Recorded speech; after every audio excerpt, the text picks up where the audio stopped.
வணக்கம் மக்களே! மீண்டும் ரீட்டெயில் ஆப்ஷன் குளோபல்ல ஒரு அமெரிக்க பங்க பற்றி தான் டிஸ்கஸ் பண்ண போறோம். எத பற்றி பேச போறோன்ட்டு தம்ப்நெயில் பார்க்கும்போதே தெரிஞ்சிருக்கும். ஸோ இதுக்கு முன்னாடி இதே நிறுவனத்த பற்றி நம்ம டிஸ்கஸ் பண்ணோம். ஒரு 2, 3 வீடியோக்கு முன்னாடி தான். அப்போ $7 இருந்தது. இப்போ பார்த்தீங்கன்னா, ஒரு $5.50 கிட்ட வந்து ட்ரேட் ஆயிட்டு இருக்கு. ஸோ ஸ்டெல்லன்டிஸ் நிறுவனம் தொடர்ந்து பார்த்தீங்கன்னா, சரிவ சந்திச்சுட்டு வந்துட்டு இருக்கக்கூடிய ஒரு ஆட்டோமொபைல் நிறுவனமா இருக்கு. நீங்க ஜெனரல் மோட்டார் எடுத்துக்கோங்க. நல்ல ஒரு ஏற்றத்த தான் போஸ்ட் பண்ணியிருக்கு. ஃபோர்டு அது கூட பார்த்தீங்கன்னா, இப்போ ரெக்கவர போஸ்ட் பண்ணியிருக்கு. ஆனா இந்த ஸ்டெலன்டிஸ் பார்த்தீங்கன்னா, எந்த விதமான ரெக்கவரும் இல்லாம தொடர்ந்து பார்த்தீங்கன்னா, சரிவ மட்டுமே குடுத்துட்டு வந்துட்டுருக்கு. ஆனா, ஃபண்டமென்டலா ஏதாச்சும் பெரிய ஒரு ப்ராப்ளம் இருக்கான்னு கேட்டா, என்ன பொறுத்தவரைக்கும் பெருசா இல்ல. ஸோ நல்ல ஒரு இம்ப்ரூவ்மெண்ட்ட வந்து காட்டிட்டு இருக்காங்க. இத பற்றியும் நம்ம பலமுறை வந்து டிஸ்கஸ் பண்ணியிருக்கோம். ஸோ திரும்ப வந்து நம்ம டிஸ்கஸ் பண்ணுவோம். அண்ட் இவங்களோட பெர்ஃபார்மன்ஸ் எப்படி இருக்குங்கிறத பற்றியும் நம்ம இந்த வீடியோல பார்ப்போம். வெறும் ஷேர் அண்ட் ஷேர் பிரைஸ் இதெல்லாம் தாண்டி, ஸோ ஆக்சுவலா இவங்க என்ன பண்றாங்க அப்படிங்கிறத பற்றி நம்ம திரும்ப டிஸ்கஸ் பண்ணுவோம். ஏன்னா, இதெல்லாம் டிஸ்கஸ் பண்றதுக்கான ஒரு நேரமா தான் நான் வந்து பார்க்குறேன். ஸோ இறங்கும்போது எப்பவுமே ஒரு பெரிய பேனிக் இருக்கலாம், பயம் இருக்கலாம். பட் அதெல்லாம் கடந்து தான் மார்க்கெட்ல சம்பாரிக்க முடியுங்கிறத பற்றி நம்ம பலமுறை பேசியிருக்கோம். இப்பவும் அத பற்றி தான் பேச போறோம். ஸோ ஒன்னொன்னா நம்ம பார்ப்போம்.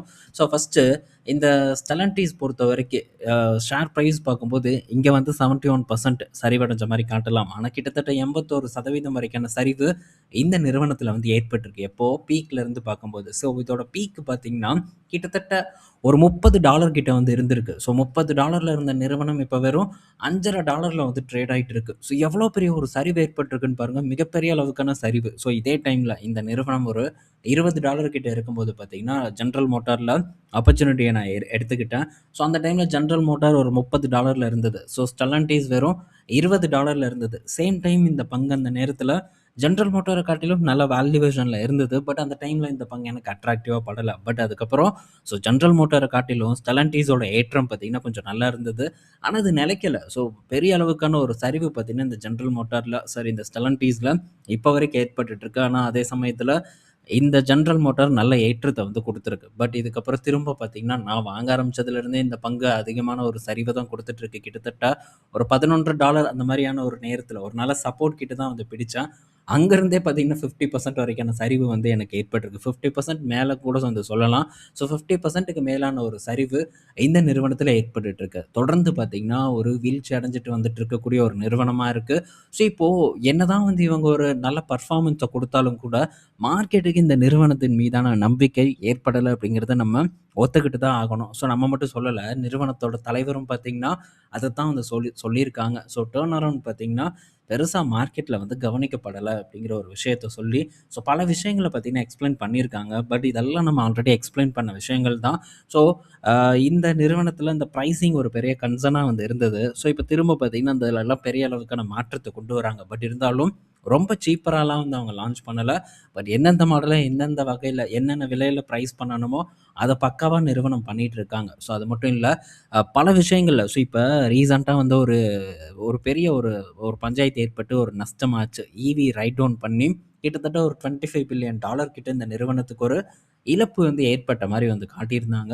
ஸோ ஈவி ரீஸ்ட்ரக்சரிங் ஸோ ஈவிய ஸ்கிராப் பண்றோம் அப்படின்ட்டுலாம் வந்து சொன்னாங்க. ஆனா இதுலலாம் பெரிய நம்பிக்கை இல்ல. நம்ம இதுக்கு முன்னாடியும் வந்து டிஸ்கஸ் பண்ணோம். ஸோ இந்த ஈவி ஸ்கிராப்பிங் அப்படிங்கிறது ஏதோ ஒரு சும்மா நம்மள வந்து மாக்கம் பண்றதுக்காக தான் இந்த நிறுவனங்கள் எல்லாம் நடத்துறாங்க அப்படிங்கிறது என்னோட பார்வையிலிருந்து நான் பார்க்குறேன். ஸோ இதை தொடர்ந்து பல நிறுவனங்கள் பண்ணாங்க. ஜெனரல் மோட்டார் பண்ணாங்க, ஃபோர்ட் பண்ணாங்க, ஸ்டெல்லன்டிஸ், ஹோண்டா போன்ற பெரும் நிறுவனங்கள் பார்த்தீங்கன்னா பண்ணாங்க. பட் பண்ணதுக்கான ஒரு விளைவு இந்த நிறுவனத்தில வந்து ஏற்பட்டிருக்கு. பட் இப்போ ஈவியே இல்லையா? ஸோ ஸ்டெல்லன்டிஸ் ஈவில இருக்காதான்னு கேட்டா, டெஃபினட்டா ஈவில இருக்க தான் போறாங்க. ஈவி மாடல்ஸையும் பார்த்தீங்கன்னா, தொடர்ந்து லான்ச் பண்றதுக்கான திட்டங்கள் இவங்க கிட்ட இருந்துட்டு தான் இருக்கு. ஸோ அத வேணும்னே பண்ணி ஷேர் பிரைஸ மேபி வந்து சரிவடைவதற்காக ஸோ இந்த வேலைகள் எல்லாம் பண்ணியிருக்காங்களோ அப்படிங்கிற ஒரு சந்தேகம் எனக்கு வந்து பர்சனலா வந்து இருக்கு. ஸோ ஏன்னா ஈவி ஸ்கிராப் பண்றேன் அப்படின்னா, திரும்ப ஈவிய நீ லான்ச் பண்ணக்கூடாது. பட் எல்லா ஈவிஸும் இவங்க என்னென்ன ஈவிஸ் பிளான் பண்ணியிருக்காங்களோ, அந்த ஈவி கார் எல்லாம் பார்த்தீங்கன்னா விற்பனைக்கு வந்துட்டுருக்கு. அண்ட் விற்பனைக்கு வரதுக்கு ரெடியாவும் வந்து இருக்கு. அப்புறம் என்ன ஈவி பிளான் ஸ்கிராப்பு? ஸோ சில இடத்துல மட்டும் இந்த சில ஜாயின்ட் வெஞ்சர் எல்லாம் போட்டிருக்காங்க. அத மட்டும் பார்த்தீங்கன்னா க்ளோஸ் பண்ணியிருக்காங்க. ஸோ அதுவும் எல்லா ஜாயின்ட் வெஞ்சரும் இல்ல. கேட்டல் கூடலாம் ஒரு ஜாயின்ட் வெஞ்சர் நடந்துட்டு இருக்கு. அது இன்னுமே பார்த்தீங்கன்னா, லைவ்ல தான் வந்து இருக்குது. ஸோ ப்ரொடக்ஷன் இந்த வருடம் பார்த்திங்கன்னா ஆரம்பமாக போகுது. இன்னும் ஒரு சில மாதங்கள் தான் வந்து இருக்குது, அது ஆரம்பமாயிரும். ஸோ இது ஒரு பெரிய விஷயம். ஸோ அந்த டேட்டாவை நான் இங்கே காமிக்கிறேன், லாஸ்ட்டாக ஆட் பண்ணியிருக்கேன். ஸோ இந்த கேட்டலோட பிளான்ட் ஸ்டெலன்டிஸ் அண்ட் கேட்டலோட ஜாயின்ட் வெஞ்சர் பார்த்தீங்கன்னா ஸ்பெயினில் இருக்குது. ஸோ இந்த ஸ்பெயின் பிளான்ட்டில் பார்த்தீங்கன்னா 2 விதமான ஒர்க்கர்ஸ் இருக்காங்க. லோக்கல் அண்டு சைனாவில் இருக்கக்கூடிய ஒர்க்கர்ஸும் இங்கே இருக்கிறதா ஆல்ரெடி நம்ம பார்த்தோம். ஸோ இப்போ லீப் மோட்டார் பார்த்தீங்கன்னா பேட்டரி அசம்பிளி ஒர்க் ஷாப் பார்த்தீங்கன்னா அந்த ஜாயின்ட் வெஞ்சரோட பிளான்ட் பக்கத்துலேயே வந்து ஓப்பன் பண்ணியிருக்காங்க. ஸோ இது லீப் மோட்டாருக்கு நல்ல செய்தி, சீக்கிரம் வந்து சோர்ஸ் பண்ணிக்கலாம். ஸோ இன்னொரு பக்கம் இந்த ஜாயின்ட் வெஞ்சர் மூலயமா பேட்டரி ப்ரொடக்ஷன் நடந்துட்டுருக்கு அப்படிங்கிறத நம்ம புரிஞ்சுக்கணும். ஸோ கேண்டில் பார்த்தீங்கன்னா இந்த செக்மெண்ட்டில் லீடராக இருக்காங்க. ஸோ அவங்களுடைய ஒரு ஜாயின்ட் வெஞ்சர் யூரோப்பில் ஸ்டெலன்டிஸ்க்கு அடுத்த லெவலாக ஒரு பெரிய அட்வான்டேஜ் கிடைக்கிறதுக்கான ஒரு வழிவகை செய்யும் அப்படிங்கிறது என்னோட ஒரு எதிர்பார்ப்பு. இன்னொரு பக்கம் இந்த லீப் மோட்டாரோட சேல்ஸும் பெட்டராக வந்து இருந்துட்டு இருக்கு. ஸோ இந்த யூரோப் கான்டினென்ட்டை பொறுத்த வரைக்கும் லீப் அண்டு பிஒய்டி இவங்க 2 பேரோட ஒரு growth தான் அபரிமிதமான ஒரு growth-ஆ இருக்குது. ஆனால் இது நிலைக்குமாங்கிறத பார்க்கணும். ஸோ நிலைப்பதற்கான வாய்ப்பு அதிகமாக இருக்குது அப்படின்னு நான் எக்ஸ்பெக்ட் பண்ணுறேன் 2 நிறுவனங்களை பொறுத்த வரைக்கும். ஏன்னா ஸோ பிஒய்டி ஒரு பக்கம் நிறைய டெக்னாலஜியை கொண்டு வராங்க அண்ட் அக்ரெசிவாக பார்த்தீங்கன்னா அவங்க சேல்ஸை வந்து விரிவுபடுத்திட்டு இருக்காங்க. அந்த அளவுக்கு கெப்பாசிட்டி இருக்குது. அதே சமயத்தில் லீப் மோட்டார் பொறுத்த வரைக்கும் ஸ்டெலன்டிஸோட சேர்ந்து இயங்குறதுனால சேல்ஸை இம்ப்ரூவ் பண்ணுறதுக்கான வாய்ப்பு இருக்குது. ஸோ புதுசாக ஒரு எம்பிவி விட்டுருக்காங்க சைனாவில், $36,700 வந்து லான்ச் பண்ணியிருக்காங்க. ஸோ பார்க்கும்போதே தெரியும் பெரிய ஒரு வண்டி. இதுக்கு முன்னாடி கூட நம்ம டிஸ்கஸ் பண்ணியிருக்கோம். ஸோ நல்ல ப்ரைஸில் தான் இதை வந்து இது பண்ணியிருக்காங்க, லான்ச் பண்ணியிருக்காங்க. ஸோ இது ஒரு நல்ல செய்தி லீப் மோட்டாரை பொறுத்த வரைக்கும். யூரோப்லேயும் இதெல்லாம் வந்து லான்ச் பண்ணப்படுங்கிறதுல மாற்றுக்கருத்து இல்லை. ஸோ அது போக பார்த்தீங்கன்னா இப்போ கிறிஸ்லரை வந்து திரும்பவும் மேலே கொண்டு வந்துட்டு இருக்காங்க. ஸோ கிறிஸ்லர் ஆல்மோஸ்ட் பார்த்தீங்கன்னா முடிஞ்சு போன ஒரு பிராண்டு. ஸோ இப்போ அந்த பிராண்டை பார்த்தீங்கன்னா இவங்க ரிவைவ் பண்ணிட்டு இருக்காங்க. ஸோ கீழே ஒரு மாடல் தெரியுது. ஸோ இது ஜஸ்ட் ஒரு ரெண்டர் செய்யப்பட்ட ஒரு மாடல் தான். இதுதான் ஃபைனலாக அப்படின்றத நம்ம உறுதிப்படுத்த முடியாது. ஸோ இதில் சில மாற்றங்கள் வரலாம். $40,000 வந்து ப்ரைஸ் எக்ஸ்பெக்ட் பண்ணுறதாகவும் ஒரு டேட்டா வந்து கிடச்சிருக்கு. ஸோ கிறிஸ்லரில் அவங்க கான்ஃபிடென்ட்டாக இருக்காங்க. ஸோ கிறிஸ்லரை திரும்ப வந்து அறிமுகப்படுத்துறதில்ல. ஸோ இது அமெரிக்காவில் ஒரு காலத்தில் ஃபேமஸான ஒரு பிராண்ட் திரும்ப வந்து ஒரு ரிவைவ் ஆகுமா அப்படிங்கிறது நம்ம பொறுத்திருந்து வந்து பார்க்கணும். ஸோ அடுத்தது பார்த்திங்கன்னா சேல்ஸ் டேட்டா யூரோப்பில் மே வரைக்கும், ஜனவரியிலேருந்து மே வரைக்கும் பார்க்கும்போது யாரோட சேல்ஸ் பெட்டராக இருக்குது அப்படின்னு நம்ம எடுத்து பார்த்துக்கிட்டோம்னா வோக்ஸ்வாகனோட சேல்ஸ் தான் டாப்பில் இருக்குது. வோக்ஸ்வாகனை தொடர்ந்து 2வது இடத்துல பார்த்தீங்கன்னா ஸ்டெலன்டிஸ் இருக்காங்க. வோக்ஸ்வாகன் கிட்டத்தட்ட 15 லட்சம் வண்டிகளை வந்து விற்றுருக்காங்க. எப்போது ஜனவரியிலேருந்து மே மாதம் வரைக்கும் 1% பார்த்தீங்கன்னா க்ரோவ் ஆகிருக்கு இயர் ஆன் இயர் கூட கம்பேர் பண்ணும்போது. இதே நம்ம ஸ்டெலன்டிஸ் எடுத்துக்கிட்டால் 9 லட்சம் வண்டியை வந்து விற்றுருக்காங்க. ஸோ 2 பேர்த்துக்கும் ஒரு 6 லட்சம் வண்டி வந்து டிஃப்ரெண்ட் இருக்குது. பட் ஸ்டெலன்டிஸோட சேல்ஸ் க்ரோத் பார்க்கும்போது 5.3% இருக்குது. அதுக்கு அடுத்தபடியாக இருக்கக்கூடிய ரெனால்டோட சேல்ஸ் க்ரோத்தும் இல்லை, அவங்க நெகட்டிவ் க்ரோத்தை காட்டியிருக்காங்க. ஹியூண்டாய் பொறுத்த வரைக்கும் நெகட்டிவ் க்ரோத்து, டொயோட்டோ பொறுத்த வரைக்கும் க்ரோத் இல்லை, 2% நெகட்டிவ் க்ரோத் தான் நடந்திருக்கு. ஸோ இந்த சைனீஸ் கம்பெனிஸான இந்த இது நல்லா இருக்குது, இது சைக் மோட்டார் 11% க்ரோத்தை கொடுத்துருக்கு. அண்டு செரி பார்க்கும்போது நல்ல ஒரு க்ரோத்தை கொடுத்துருக்கு. இயர் ஆன் இயரில் பார்க்கும்போது எங்கேயோ போயிருக்கு அவங்களோட சேல்ஸ். 316% வரைக்கான க்ரோத் வந்து செரியில் வந்து ஏற்பட்டிருக்கு. அதை தொடர்ந்து லீப் மோட்டார் 552% க்ரோத்தை கொடுத்துருக்கு. அண்டு பிஒய்டி பார்க்கும்போதும் நல்ல ஒரு கணிசமான ஒரு க்ரோத்தை தான் பார்த்தீங்கன்னா டெலிவர் பண்ணியிருக்கு. 145% க்ரோத்து நடந்திருக்கு. ஸோ ஓவராலாக சைனீஸ் கம்பெனிஸோட வளர்ச்சி யூரோப்பில் நல்லா இருக்குது.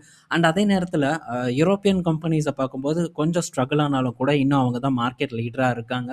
பட் அவங்க எப்படி டேக்கிள் பண்ணணும் அப்படிங்கிற ஒரு விஷயத்தை பண்ணுறாங்க. சைனா கம்பெனிஸ் கூட ஜாயின் வெஞ்சர் பண்ணி ஸோ அதன் மூலிமா யூரோப்பில் ப்ளே பண்ணக்கூடிய ஒரு திட்டத்தை தான் கையில் எடுத்திருக்காங்க. ஸோ டாங்ஃபாங்கோட ஒரு கூட்டாண்மையில் ஸ்டெலன்டிஸ் காரை விட போகிறதாகவும் தகவல் வந்துட்டுருக்கு.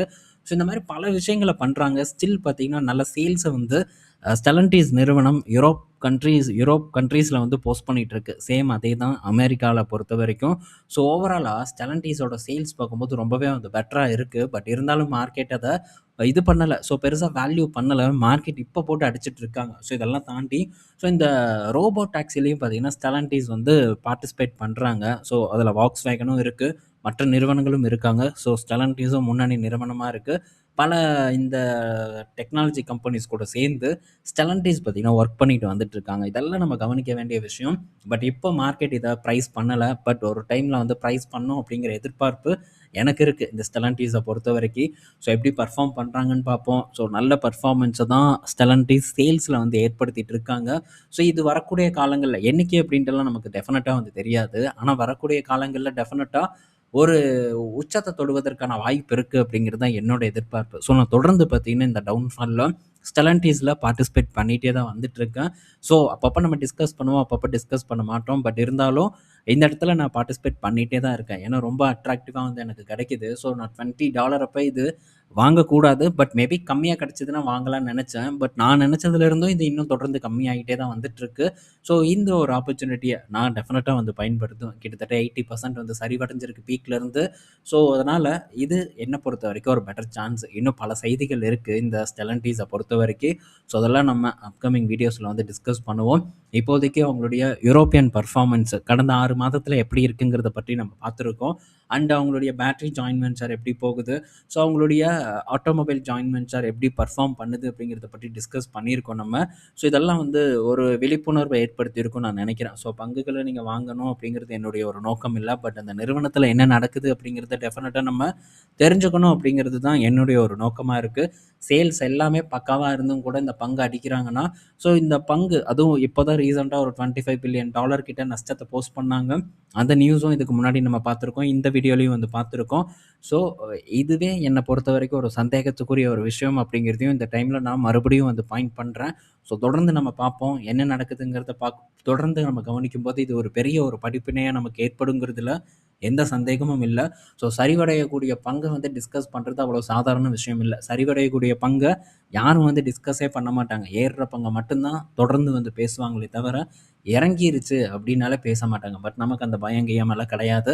ஸோ தொடர்ந்து பார்த்தீங்கன்னா, அது என்ன ஒரு லெவலில் இருந்தாலும் அதை பற்றி டிஸ்கஸ் பண்ணுறதுக்கு நான் தயக்கமும் வந்து காட்டவும் மாட்டேன். ஸோ பார்ப்போம் எப்படி பெர்ஃபார்ம் பண்ணுறாங்க வருங்காலத்தில் அப்படின்ட்டு. ஸோ இந்த வீடியோ பயனுள்ளதா இருக்கும்னு நான் நினைக்கிறேன். அடுத்தது இன்னொரு முக்கிய வீடியோ இருக்குது. ஸோ அதை இன்னொரு நாள் வந்து நம்ம டிஸ்கஸ் பண்ணுவோம். முடிஞ்சா நாளைக்கு இல்லைன்னா நாளான்னைக்கு அந்த மாதிரி போஸ்ட் பண்ணுறதுக்கு நான் ட்ரை பண்ணுறேன். இந்த வீடியோஸ்க்கு வர வியூஸை பொறுத்து. ஓகே. ஸோ நெக்ஸ்ட் வீடியோவில் நம்ம மீட் பண்ணுவோம். பாய் மக்களே.